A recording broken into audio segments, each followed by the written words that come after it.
Hi, everybody. This is Sam, and I'm here with Jess of the Longarm League. And she invited me to sit down on the couch. Take a load off. Take a load off. And you guys got to come visit her here at QuiltCon and talk longarming and pantographs and all that with her because she has a spongy floor. Yes. It's really immediate good. relief for your Immediate knees. relief for the feet here. Yeah. Yeah, we know which side the feet are. Yeah. Anyway, so Jess, you brought a bunch of different quilts. These are all your quilts. When I asked you, do you have a quilt in the show, and she said, no, but I got a bunch in my booth. So, and these are some of the most recently designed pantographs. Right. Correct. Right. Yeah. Okay. I tried to just feature what has been released in the last year or so, and so part of the membership in a club that we do promises one new pantograph design per month. So we send those to our members, and you can opt in for the digital pantograph club, and people get new quilting pattern designs one per month. There's usually a few bonuses in there, but it's nice to be able to offer clients new modern designs for their next quilt top. So absolutely. The happiest day of my quilting business life was when I let a longarmer take a quilt out of my hands. And when she returned it, it was like, oh, this is what heaven feels like. I've never been that great at it. And I was always sort of a just the facts ma'am kind of quilter. Sure. And what I've found, this is interesting because I'm on the pattern designing side of life. Oh, sure. Which for me, that means when the pattern is complete, the story is done. But then the long armor comes in and puts this other story on top of the pattern. So it's like you're in a different part of the quilt story than I am in. It's true. And it's like, you guys look at this.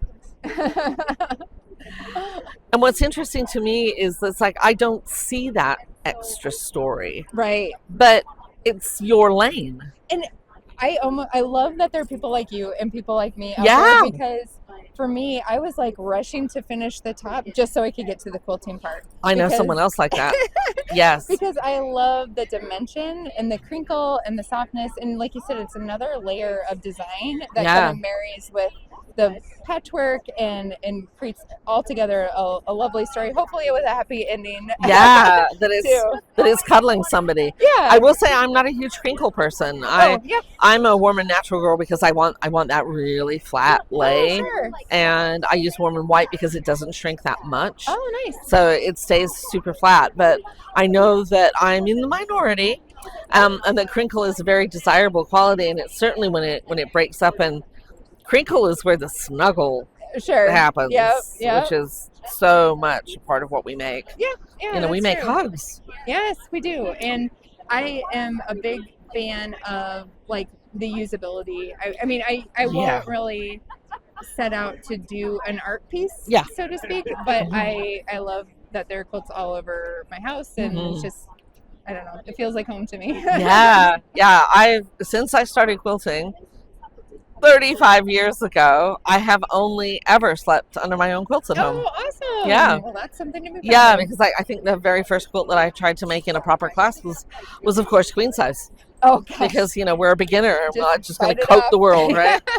Coat the world with it. It was really fun. Yeah. One of the things that I really love about the Longarm League is you are so supportive in helping our people who decide to try a long arm business. Right. I know that's often part of the selling point with a long arm is like, oh, we're going to sell you this thing that's got payments as large as car payments, but you can take in quilting. But taking in quilting isn't as easy as that sounds. Right. And you've created this wonderful community and structure to help people thrive in that lane. Yeah, well, thank you for saying that. That's my goal. And I kind of joke when your dealer says, oh, don't worry, you can just quilt 5 quilts a month and pay your payment. We take you through all of what is included in taking in those 5 quilts, because it's easy to say, but it's much harder when you break it down into the step-by-step process of what that entails, like with the business setup and managing finances, and how do you work with clients, how do you communicate density of a digital design, and all of the in between. So there's no sense in people making the same mistakes that I made. And so I feel like a lot of us can coexist in either the same region or different regions, and there's enough work to go around. There's plenty of work. Why not be collaborative about it and shorten that learning curve for people? So it's what I wish was available when I was starting, and I had lovely in-person mentors that helped me. Yes. And yet I still was afraid to reach out, or I did a lot of the I did the mistake of like not asking for how much I needed, and got very discouraged and burnt out essentially first when I was beginning to take on quilts, and then I realized you have to actually charge enough to make a go of it and to make it be a fun enterprise, or to make it viable essentially as a business. I have so many more questions, but I'm gonna hold them on because you're gonna come on the podcast in a couple weeks. We'll save it, and we'll talk about all the other things that I want to know about how you start this. I'm looking forward to that. Great. Thanks for chatting with me. I hope you have a really great QuiltCon. Thank you. You too. All right.